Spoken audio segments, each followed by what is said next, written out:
Hi, good evening. Welcome to all and sundry. And this is the third time I've tried to record this, and things ain't went right, so I'm going to just try and run through it. And you can pause at your heart's content. So, this is the revision for the stats only topics. And there's basically three of them: the mean and standard deviation, box plots, that involves the quartiles, things like that, and the scatter graphs, and line the best fit and estimation from that. So I'm just going to go through three questions. I went through them on many occasions, but here we go again. Okay, a company uses a packing machine to put sweets into packets. The number of sweets in a sample of packets is counted. The number of sweets in each packet is shown below. It doesn't matter about the topic, it's only the numbers you're concerned about. So there's two things we need to calculate: the mean and the standard deviation here. So let's go for the mean first. So we've got our numbers here. So the mean, it's a thing commonly known as an arithmetic average. That's your most common average that you'd have learned about maybe it's primary school. So, but the most important thing here, or one of the most important things here, is how many numbers do we have in our sample, in our list. We've got 6, so I'm using n for 6. So our mean, we need to take the sum of the numbers and divide by how many. So the sum of the numbers, sigma x, but we don't like that symbol sometimes, so we like total of the numbers. And that's what we're going to do. Just add these numbers up from above and divide by how many, which is 6. So add them up, and I think we're going to get 240 over 6. 240 divided by 6. That looks like a nice number. It's 40. Okay, so that's your first part done. That's the mean. Okay. Next part. Let's go and get the standard deviation. Various techniques you can employ here to get standard deviation. This is the one I employ. I take all my numbers, I put them in the X category, X gang, X class. I just put them in a column. Okay. Yep, I've got 6 there. That's fine. I add them up, but I did that before because we had the total previously before we divided it with 6, but we don't divide this with 6 here. Okay, that's the sum of our numbers, sum of x. We're going to need that for our formula. Okay.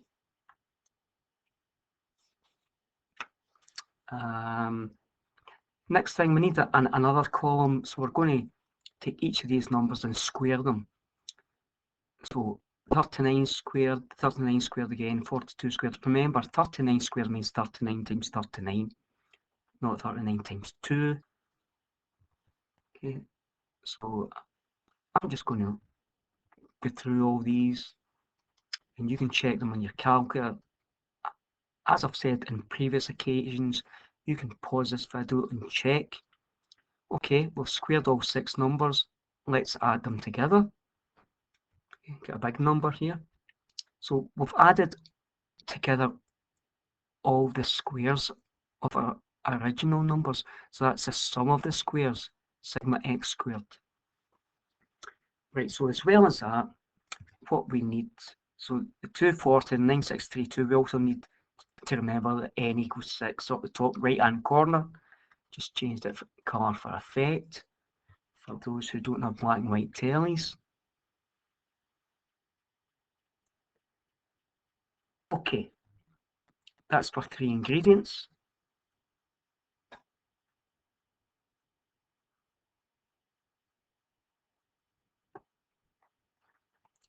So let's take these and use our standard,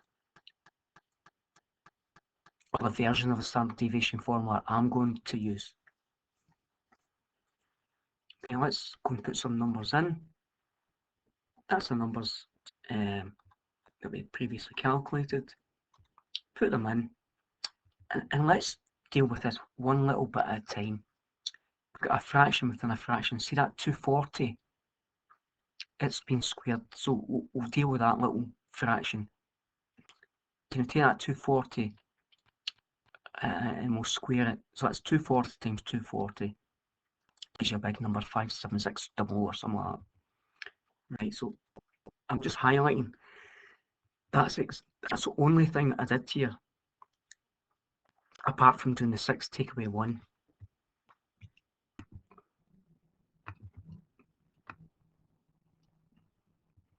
Also dealt with that here. Okay. Right. Okay. Let's move on. So the next thing I'm going to deal with is a smaller fraction on the top of the big fraction. So let's divide that 57600, divide it with 6 to get that number there. Okay. Looking good. Right. We've only got a single fraction now, so let's deal with the top of the fraction. So I'm just going to go up here, just keep it on the same page so you can see it. So how did I get 32 in the top? Well, I did 9632 take away 9600. That's how I got the 32 in the top. I didn't touch anything else. Okay. You can plug this into your calculator at this point in time. That's fine. I know myself 32 divided by 5 gives me a nice decimal that I don't have to round. It terminates after one decimal place. It gives me 6.4. So I'm going to have a square root of 6.4. And you find the square root button on your calculator. So it should look something like that there. You're in charge of your calculator. Sort it out. Put in your number there. Square root of 6.4. Let's go with 2 and a bit. Go for at least 1 or 2 decimal places. I've went for 2. I went for 2.53, so I'm happy.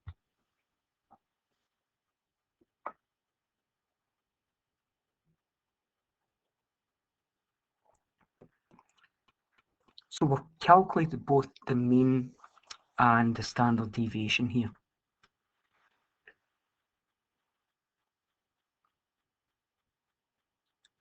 Okay, so they'll ask you subsequent questions in relation to this. Always. So for whatever reason, they've got a new machine with a new mean of 40 and another standard deviation of 1.7. So they're asking you to make, so our mean actually was 40 as well, and our standard deviation was 2.53. They're asking you to make 2 comparisons here. Right, so the 2 comparisons is the mean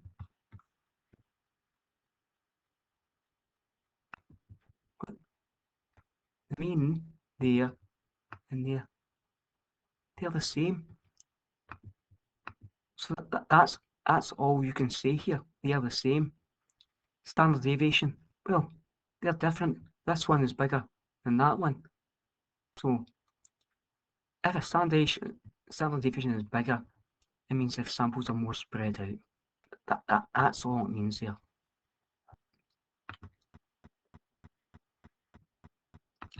Again, go back and check the notes that I wrote for this.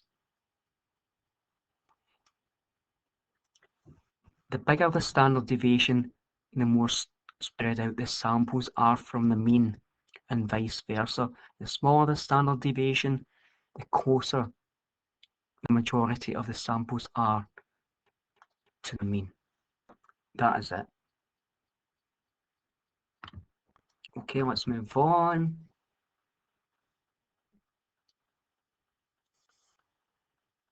This one here, we're getting into graphical errors here. I'm going to get this thing called a 5-figure summary and create a box plot.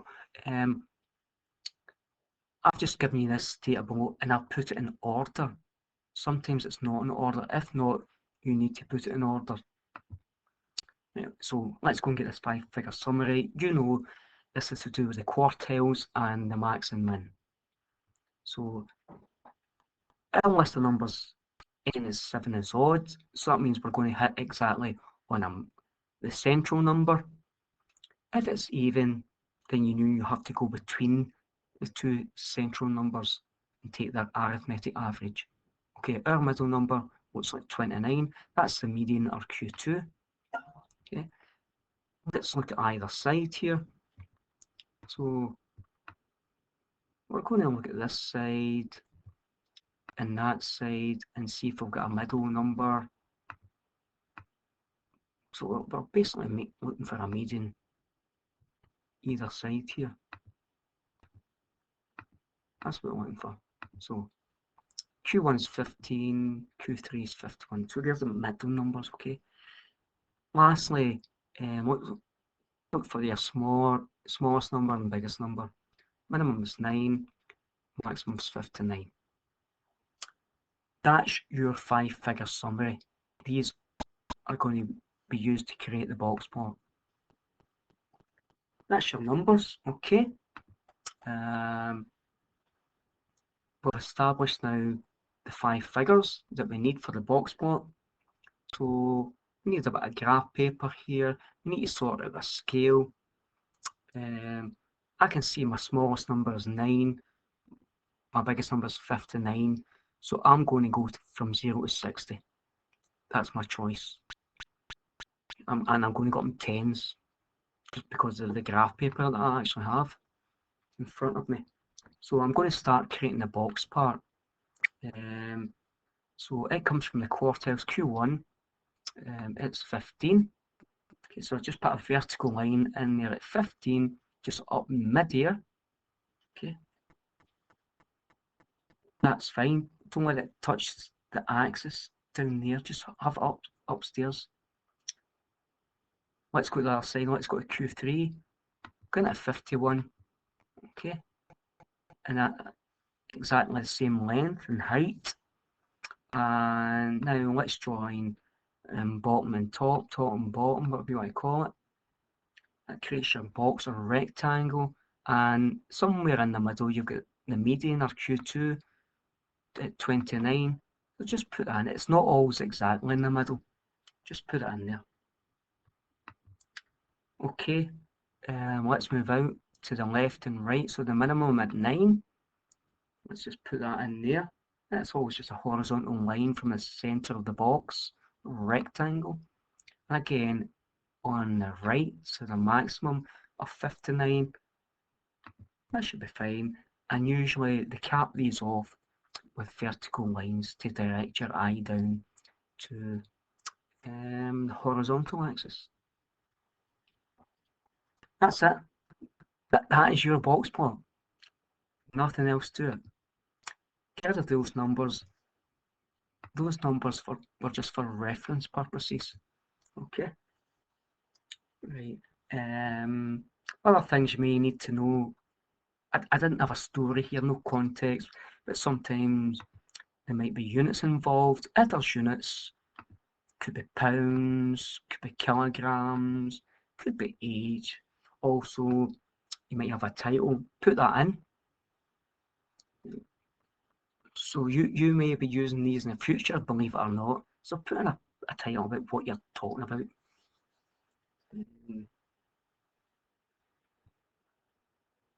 It could be hospital admissions in the month of. It could be hospital admissions in a really hot June in the city of Edinburgh, something like that. You just put a title in so people know what you're talking about. Also, right, so that's a bit there.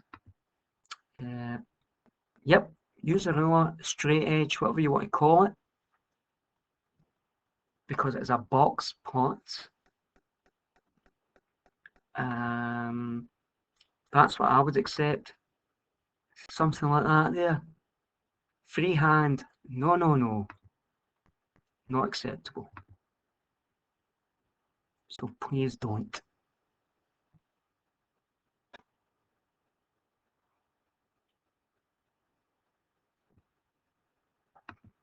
Let's move on.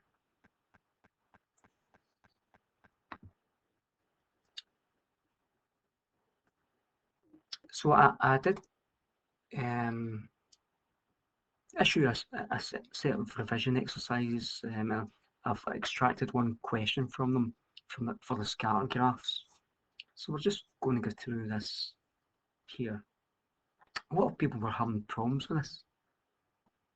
And that can be understandable. So hopefully that's why I'm here tonight. Or is it in the morning? I don't know. Right, okay. So,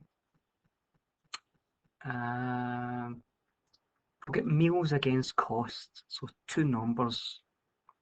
So this is like an address system. So I'm going to plot things. So meals are going across the way and the cost is going up the way. So the first one is 10, 1, 2, 5. So it's 10 across and 1, 2, 5 up. So so 10 across, 1, 2, 5 up. So just watch the scale here, because sometimes they don't always give you every single number here. You just need to use your judgment here. Right, so then I'm going to put in a wee little cross or a dot, whatever, something that's clear. Right, so hopefully that's big enough for you to see. Right, so there are a little red dotted lines. I don't need them anymore, so we'll get rid of them. But that was just to indicate how I located that point. So the next one, 2175. So I'm going across to 20 and up to 175. Again, I can see that's between 150 and 200, halfway exactly. So I'm just going to put in a point there. From now on, I'm not going to put in the arrows. I'm just going to plot the points. So 30 along and 175 up. Okay, next one is 40 along, 225 up. Next one, 50 along, 225 up. Okay, and finally 60 along, 275 up. Okay, so that's me produced the scatter graph here.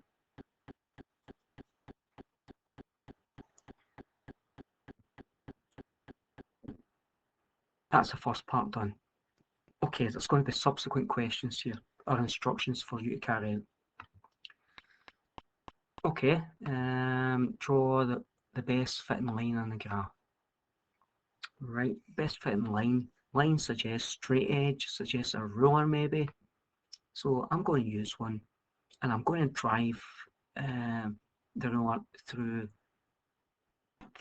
kind of in the midst of the points. I'm going to go through the middling values here. So that looks as if it's totally below everything. That looks totally above. So I want to try and go between the two. Okay, so somewhere like that there. So now I'll get my pen, draw a line, get rid of my ruler, and that's kind of okay. So you can see below, above, below, above, below, above. You're never going to be perfect here, okay? Because you're doing this by eye.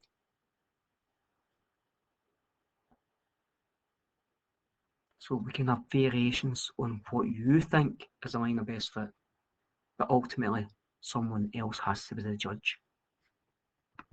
So, second question in relation to this is use the graph to estimate the cost of running the restaurant when 55 meals are served. So, specifying it's 55 meals. Okay, so we've got our graph for line of best fit.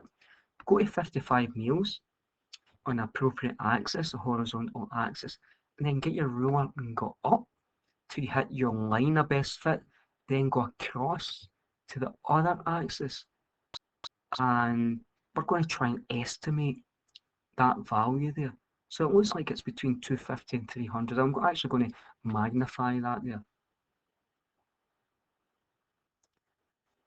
So when I've magnified that, it looks it's above 250.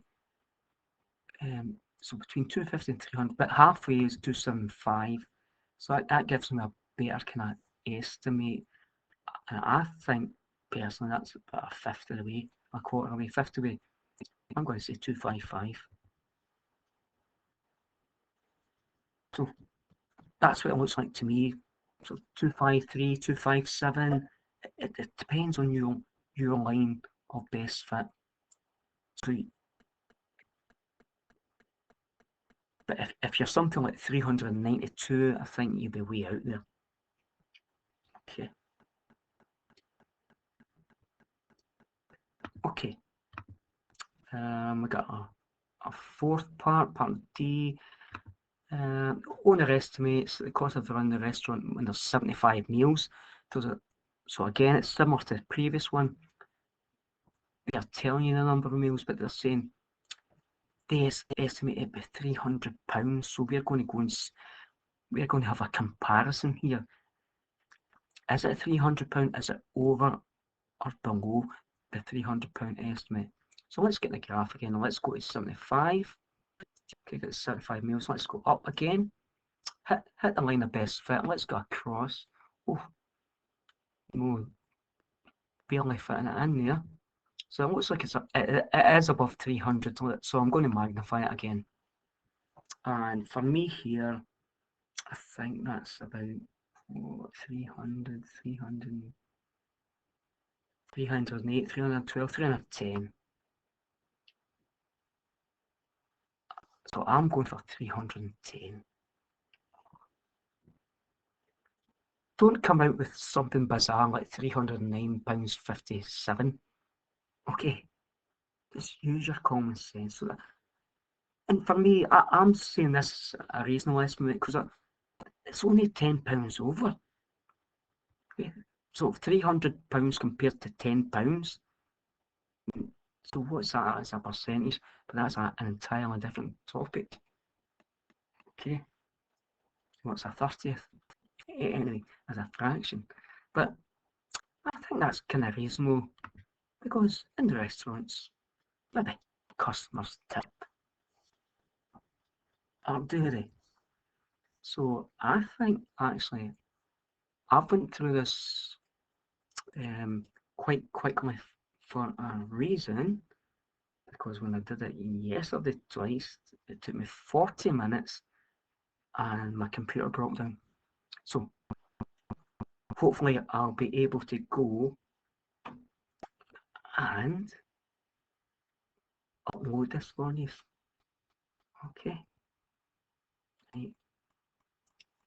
So happy viewing.